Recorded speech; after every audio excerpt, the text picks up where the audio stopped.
Welcome to HCA Talks Health. I'm Zina LaRue, and with me today is Kelly Bristow. So Kelly is a chartered coaching psychologist and a business psychologist, and she has experience in neurodiversity from a combination of academic study but also lived experience. So a very warm welcome to you, Kelly. Thank you very much. Thanks for inviting me, Zina. Yeah, so I think we would love to start with your lived experience. So let's start with your own story. So how did you become interested in this area? Good question. Good place to start. So I actually have a background in education. I taught A-level psychology actually for a number of years. And I obviously saw the neurodivergence that my students were bringing to the classroom. And so obviously I was very aware of people's different kind of learning needs and challenges and things. So that was kind of I guess, the original background. And then kind of more recently, had a cognitive assessment myself, and it identified ADHD, which was a bit of a surprise to me, if I'm honest. Mm. Which was, and that in itself was a surprise, because I had been really quite good at, identifying and being aware of neurodivergence in my students. And so it was a little bit of a, how have I not seen this in myself? Mm. I saw someone word it really beautifully on the internet recently about it's like when you watch a TV show and there's a big reveal at the end of the series, and then you watch it back and you think, how did I not see this coming? All of this overshadowing. And it was a bit Yeah. like that. It was a bit like, oh, this makes so much sense. How have I not seen this? Mm. So yeah, so that was kind of my journey as a late diagnosed ADHDer, and it has been a journey. It's been one of understanding a lot more about kind of how ADHD can present. I think we know a lot more about it now in adults, and kind of different presentation in women, as opposed to men. Um, and so kind of learning about kind of some of my challenges, and I think honestly, self-compassion and self-forgiveness has been I think the most important part of my journey, Mm. actually. That things that other people find easier might be a little bit more challenging for me, and that's okay. And I think Mm. that's then what led me into my work, doing a lot of coaching in the neurodiversity space. I Mhm. work with a lot of people who are newly diagnosed, and actually that empowerment for self-advocacy, I think, is a big Mm. part of it for me. Empowering people to identify that it's okay that they have challenges. They also might have a number of strengths, and that they can move forwards in ways that are best for them, really. Mm. And what kind of tools and strategies they use to make life even just that little bit easier. So Mm. so yeah, Mm. I love the work and find it a really rewarding space to operate in. Yes, I can imagine. But I'm quite curious. So you're saying that it was a bit of a surprise for you. Mm, So I think this it could bring us back to what the definition is of hmm ADHD and neurodivergence, because hmm typically someone might think, oh, it's just focus or it's just being very busy. hmm But what was the surprise? So what was the type of symptoms that you experienced, and what is the proper definition? Okay, so well, do you know what? Maybe I'll start with the definition of neurodivergence and neurodiversity, if that's okay, and Yes. then go into ADHD, if that's all right. Mm. Yeah. So neurodiversity is quite a recent movement, really, which talks about the fact that we as human beings are diverse in the same way that in our physical environment we have biodiversity, and that it takes all sorts, and we work kind of in harmony together with different strengths and so on. So um, I'm not the grammar police, but that's why we talk about kind of neurodiversity in that everyone is neurodiverse. Everyone has a different brain. But neurodivergence and myself as a neurodivergent individual is about the fact that I'm not neurotypical. So I am in the, shall we say, the statistical infrequency Yeah. model. And this is an interesting point as well, because the neurodiversity movement is actually very, very positive and very strengths-based. Um, whereas obviously when we talk about diagnosis, we're talking about medical models, which come from a place of deficits. And actually, when we look at the wording, we talk about things like, yeah, ADHD stands for attention deficit hyperactivity disorder. The word disorder often features in a lot of these neurotypes, whether we're talking about, autism. We tend to use the word autism, but actually, if we're looking at medical diagnoses, we look at autistic spectrum condition. And there's a lot of that kind of negativity. And I think it's really important to note here that it can be simultaneously true, both to believe in and agree with and feel like the superpower narrative is accurate. I can love my ADHD brain. I can love some of the advantages that it gives me. But I can simultaneously feel disabled by it. I can experience challenges, and living in a world that isn't designed for our neurodivergent brains can be disabling. And I think it's okay for both of those things to be true simultaneously. So going then to ADHD, that attention deficit hyperactivity disorder, a lot of people will have that stereotypical view of naughty little boys running around in a playground and so on. But actually, that kind of hyperactivity can be shown in a number of different ways. It can be everything kind of fidgeting and so on. You might have already noticed that I might be moving around quite a bit. My hands are out of shot, but I like to gesticulate. But also, hyperactivity can be internal. And this is something that can be a lot more common actually in women with ADHD, but again, not necessarily, where the hyperactivity might be that kind of racing mind, and feeling like there's 200 tabs open in your brain. Attention deficit, again, is an interesting element. I really love the Maori word actually for ADHD. I'm probably going to pronounce it incorrectly, so apologies to anyone out there. I think it's what is it? Aurora Etini. I think it's something like that. Aurora Etini. Yeah. And that Maori word, it actually means attention goes to many things. Oh. And I think that's a lovely, a lovely way of putting it. It's not necessarily that I can't concentrate or can't focus or can't pay attention. It's that there might be lots and lots of things that are vying for my attention.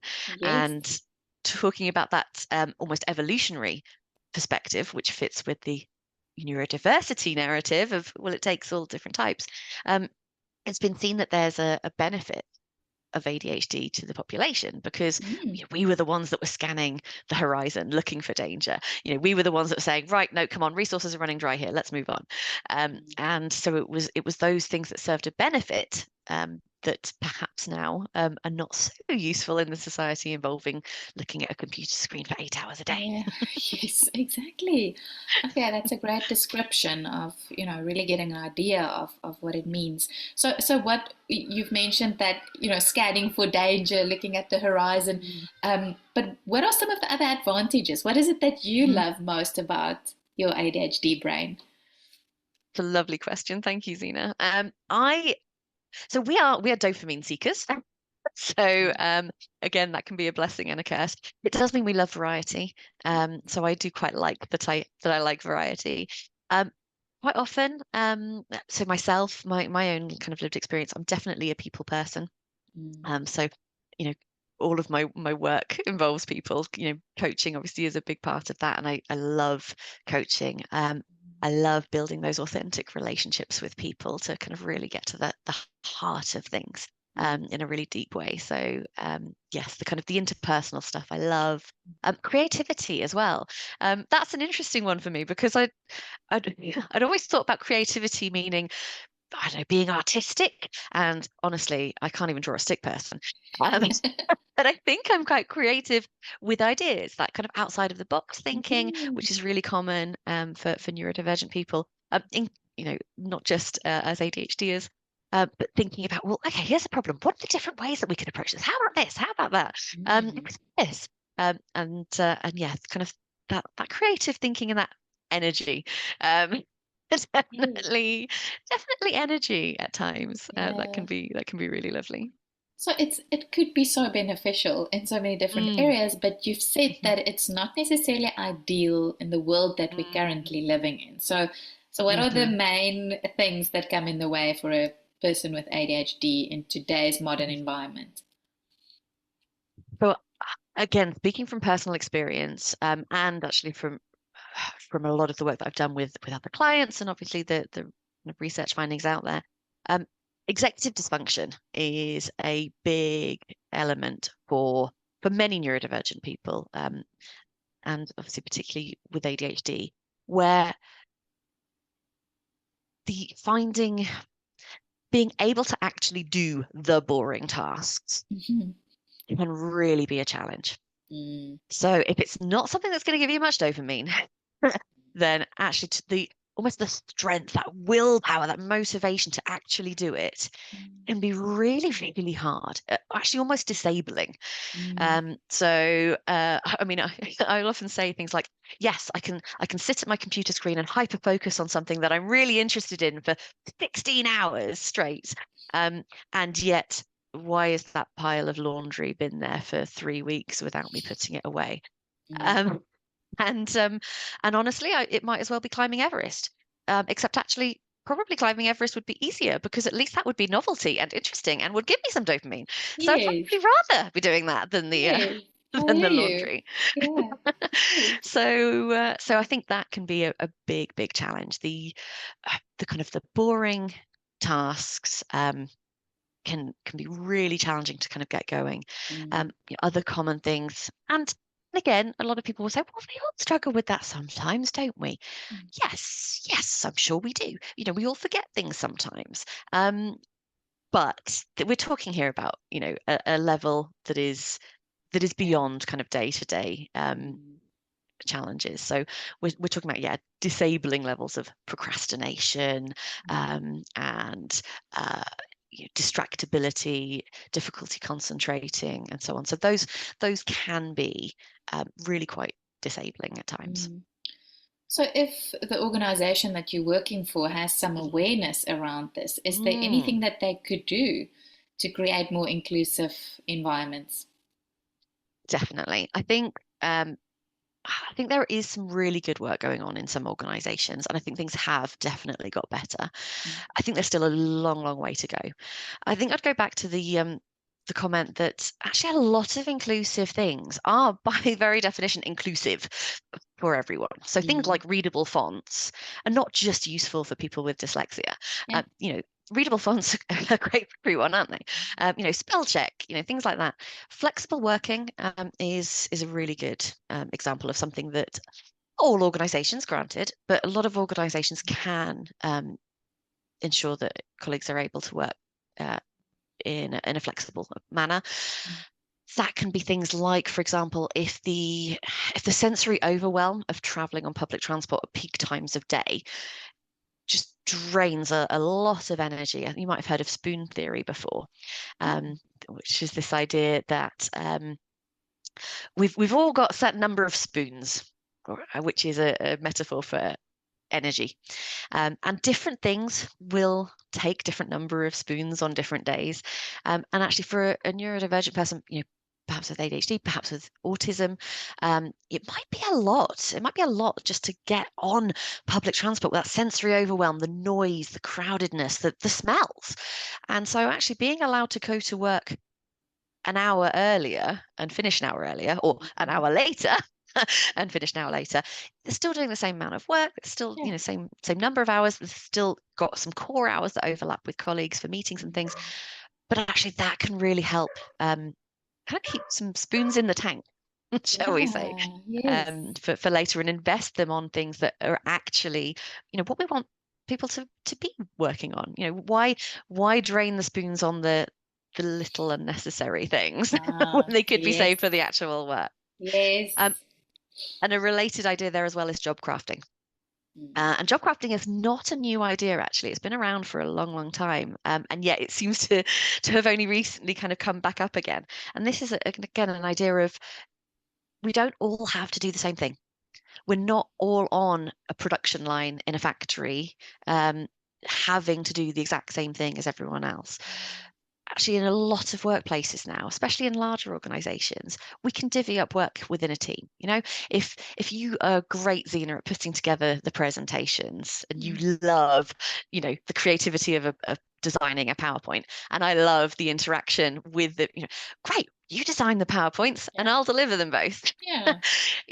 Let's both play to our strengths. Yes. And that's the idea of job crafting. Spiky profile are an element of neurodivergence. We have big gap between our strengths and our challenges. So focusing more on where these areas of strength are, getting me to do more of that stuff, which is going to add more value, and where possible, having someone else do some of the bits that perhaps aren't playing to my strengths, that Yes. I'm not as good at.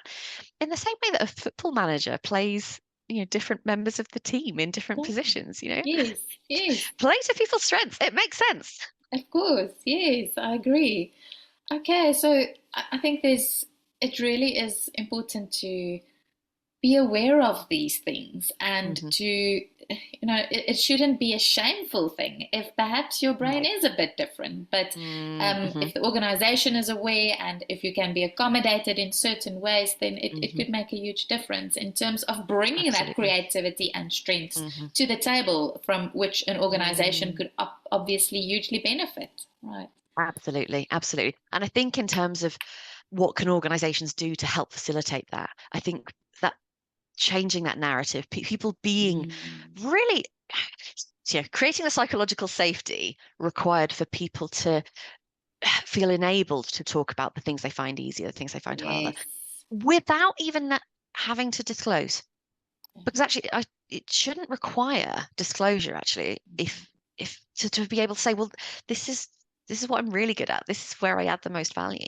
And often ableism, and actually internalized ableism, can be a real challenge and a real barrier in organizations and in asking for help. And it's funny how many times it's come up with a client where we've talked about, well, can you job craft? Could you do a bit more of this or a bit less of that? And they've said, oh, well, I don't want to I don't want to feel less than. I don't want to feel like I can't. I don't want to be asking for special treatment. And actually, when we turn that question on its head and say, well, if you were the CEO, what would you want employee you to be doing? Well, obviously, I want all of my staff to be playing to their strengths. I want all of them to be adding the most value and doing the things Yes. that they're best at. Yes. Makes sense. Yes. So why aren't we doing that? And that is what's going to build the business in a sustainable way. If everyone is Mm-hmm. playing to their strength, they're going to enjoy it more. Absolutely. Yeah, Absolutely. exactly. Absolutely. Yeah. So you've talked about working with clients. So I'm just thinking from a coach's perspective. Mm-hmm.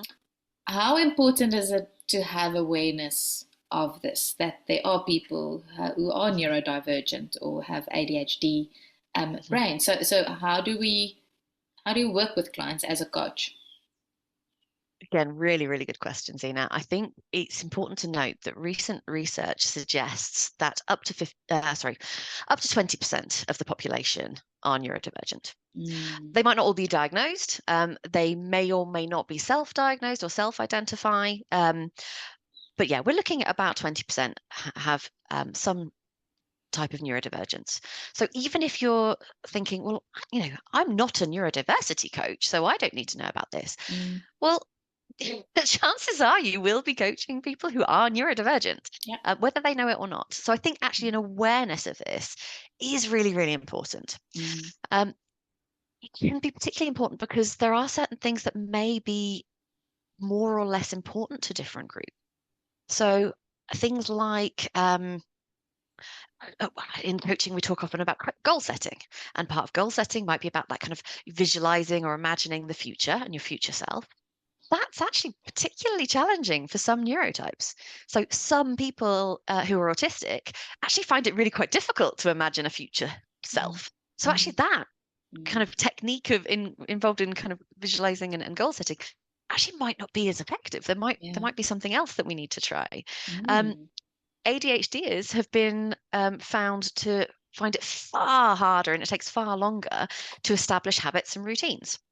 And so again, when we're talking about coaching, we're talking about health coaching and making these sustainable changes, that can be an added challenge. So I think it is really important to be aware that some of the things that might seem easy actually can be really quite challenging. Again, a lot there because of that executive function as well. Mm. You know, you can have someone in front of you who really, really does want to make this change. You know, they are motivated. That's why they're here with you. And then something, you know, we've set these goals and and the next week it hasn't happened. And the Mm. next month it still hasn't. Okay, well, what are the challenges there? What really are the barriers? Let's break them down. Let's be really honest with ourselves. This is a safe space.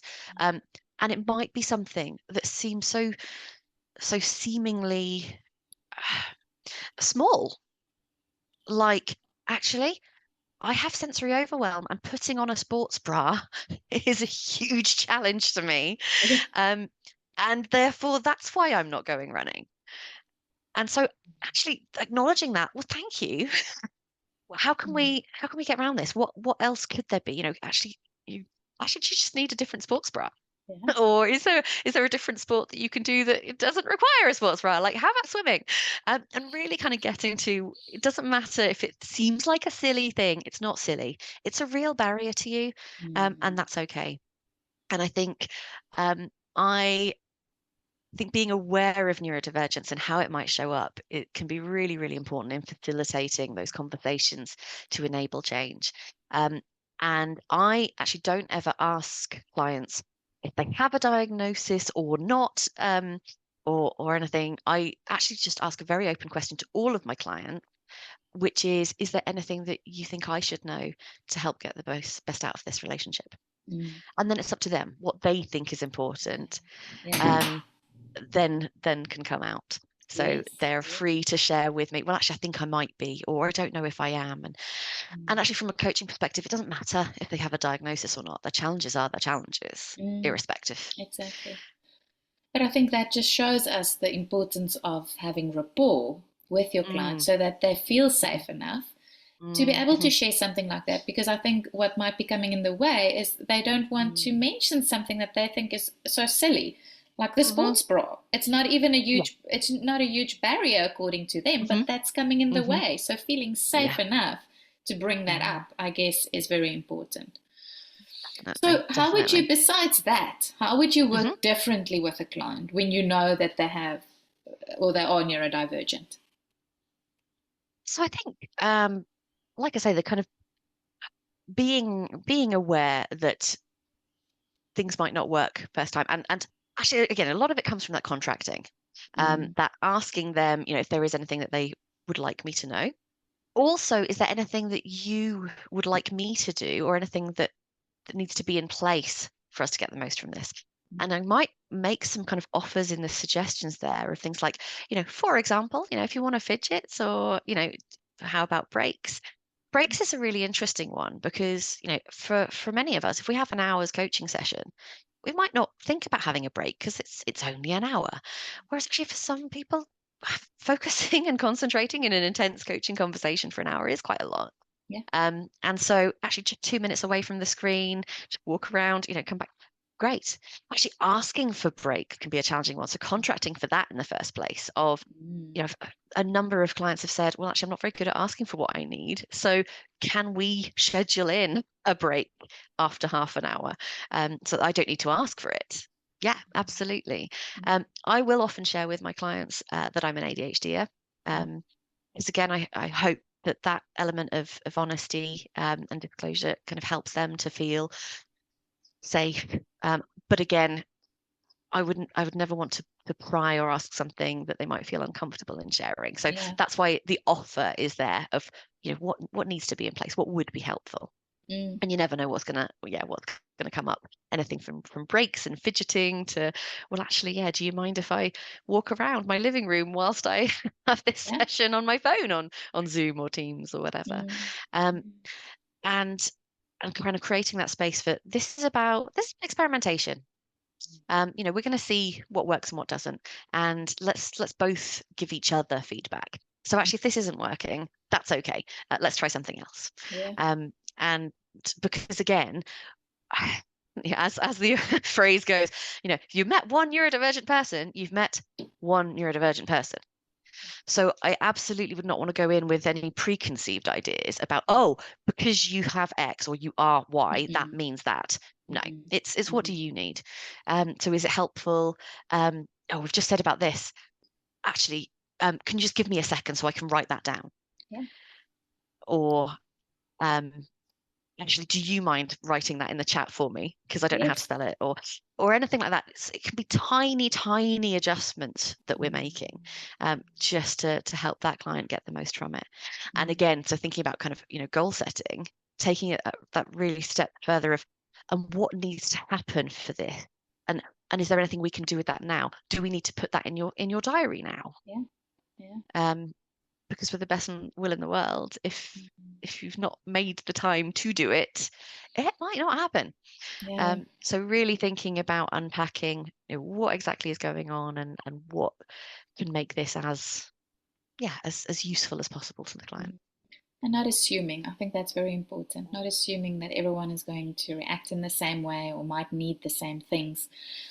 So it really sounds to me like, yeah, you're doing important work. And I think, especially because of your own experience, you've got a different level of awareness. So it really benefits you in the coaching space as well. So tell us a little bit more about the work that you currently do. So do you do mostly one-on-one coaching? Is that, and you Yes, I focus, do. yeah? Yeah, so I do mostly one-on-one coaching, a little bit of co-coaching, which means something different in the neurodiversity space, actually. So co-coaching is about the client with their line manager and having a facilitated conversation about how they can work out their best within the organization. But yes, mostly one-to-one coaching is that's what I enjoy the most, to be honest, and what I feel really can kind of actually add so much value in helping people to, and again, so like you say, the kind of what kind of work. So it does vary. It varies very much from kind of strategy based, kind of practical things like what can we do to help with, I don't know, focusing in meetings or time management or organizational skills and that kind of thing, through to things like kind of identity and psychoeducation and actually understanding my brain so that I can work with my brain, not against it. Um, Challenging internalized ableism to enable self-advocacy. Some of the greatest feedback I get is things like, I said no, and my manager was shocked because I've always been a pushover people pleaser, and Yeah, um, and actually they were really pleased that I said no. Um, good. One of the organizations that I do some associate work with have got some interesting statistics, and I'm saying it's interesting statistics, and I don't have the numbers actually, so sorry. But we've got two things that I think are interesting. One is the proportion of our clients who, a year after coaching, have been promoted, which is actually really high, which is lovely. I think when people feel that more enabled to work more effectively, it could be because of the self-advocacy, it could be because of the strategies. Yeah, a significant proportion have had a promotion within a year, which is wonderful news. The other thing that I think is interesting is there is actually a reasonable proportion who've left their job. Oh. And again, I don't necessarily think that's a bad thing, because I think during coaching can be a bit of a realization. I mean, it might be too strong a word, but epiphanies are had about, actually, is this the best role for me? Is this what I want to be doing? And I think people do really make some quite life-changing decisions, based on the work that they've started during our coaching work, which I think is really lovely, actually. That's wonderful. So they either get that enhanced sense of confidence, knowing that I can play to my strengths, I can do this, got that creativity, I can think out of the box and playing to their strengths. Or it's just like, this is not the right environment for me, and I'm not going to force myself, I'm not going to punish myself any longer, and I'm going to find something that is going to help me to be more fulfilled, which I think is beautiful. Yeah. Yeah, Exactly. absolutely. I think one of the analogies that I quite like, instead of the square peg in round hole, because of the spiky profile, I like to say that we're stars and we have these sparkly edges. And why are we chipping away at our sparkly edges to fit in the round hole? Yes. Oh, how beautiful. Yes, I love that. Exactly. So, if someone listening today wants to reach out to you, how's the best way to do that? So as an ADHDer, many of us get addicted to social media. So you will not find me on Instagram or Facebook or anything like that. Um, no, it's so I am on LinkedIn. So you can find me just Kelly Bristow. I'm on LinkedIn. I also have a website. It's flourish-consulting.co.uk. That is currently under construction, but hopefully by the time the podcast comes out, it'll be up Should and be. live. Yeah. But yes, that'll be the two probably best places to get me, my website or LinkedIn. Okay, good, lovely. Okay, so any last thoughts before we end off? Any last thoughts that you maybe want to leave our listeners with, either as a summary or, maybe someone listening today, something that you think they might need to hear today? Any last thoughts? Oh, yes, I have a couple if that's okay. Yes, go for it. I think I think one um, is about really appreciating and understanding people's own lived experiences. I think we may or may not know a lot about neurodiversity. We ourselves may have lived experience, but that doesn't mean we know what other people's experiences are. No. And so really respecting and acknowledging that other people's experiences may be quite different to your own, and being curious about that, and understanding and listening to that, and respecting the language that they use as well. I think language around this area is quite a minefield. Some people prefer kind of identity first language, some people first. You know, like we said, there's that kind of the medicalized language and so on. So thinking about how the client identifies and using that language, and respecting that, I think is really important. And being aware of things that sometimes I think are intended to be supportive and show understanding can actually be seen as microaggressions or even dismissive. So Yeah. there's comments like, "Oh yeah, we all struggle with that, don't we?" It can actually be really quite dismissive for someone who, has got a diagnosis for that extreme level of need. You wouldn't be saying to other disabled people, "Oh yeah, we all struggle to, I don't know, walk sometimes, see sometimes." You wouldn't. You absolutely wouldn't. So really kind of thinking about that. And I think intersectionality is an important thing to consider as well. So I have to acknowledge that whilst I may feel sometimes disabled by my experience as an ADHD woman, I am a white woman, and that will afford me a certain level of privilege that other groups may or may not have. So other elements of our intersectionality or of our identity may make things more or less challenging to disclose. I went to a wonderful talk by I'm terrible with names. I want to say it's Marsha Briss. Oh, I've got her book here. Marsha Brissett Bailey, who's written Brilliant Black and Dyslexic, which is a great book if anyone's interested. Mm. And she had a quote in that talk about, as a Black woman, why would I disclose my dyslexia? Because that's another reason to be seen as in some way less than. Oh. And I think it's massively important to appreciate the different levels of privilege that we have, and how different intersections of our identity they may mean that things present differently, or present different levels of challenge for us. So I think that's another important thing for people to consider. Yes, definitely. So this, what you've just mentioned, but also being curious about people's lived Mm, experiences, and is not being aware and being more mindful about some of the statements that we so easily make, not being dismissive when we may be trying to empathize or trying to mhm, understand, but it's really not the mm. right type of comment to No. make in that Mhm, specific context. mhm. Yes, thank you, Absolutely. Kelly. I think that was so helpful, and it's really lovely to see. I can feel it through the screen, your inner warmth and your energy and your positivity, and I can see that you're really making a huge difference out there. So thank you for coming on the show. Aw, So thank you for joining us today, thank you and so sharing much, the Zena. importance of this topic. Thank you. Thank you so much again for inviting me on. It's been really lovely to speak to you this morning. So thank you. I really Thank you. appreciate your very kind words. Thank you, Kelly. Have a lovely day. Thank you. If if you have a passion for health and wellness and you would like to make a difference in the lives of others and discover a new rewarding career in health and wellbeing coaching, visit www.healthcoachesacademy.com to find out more.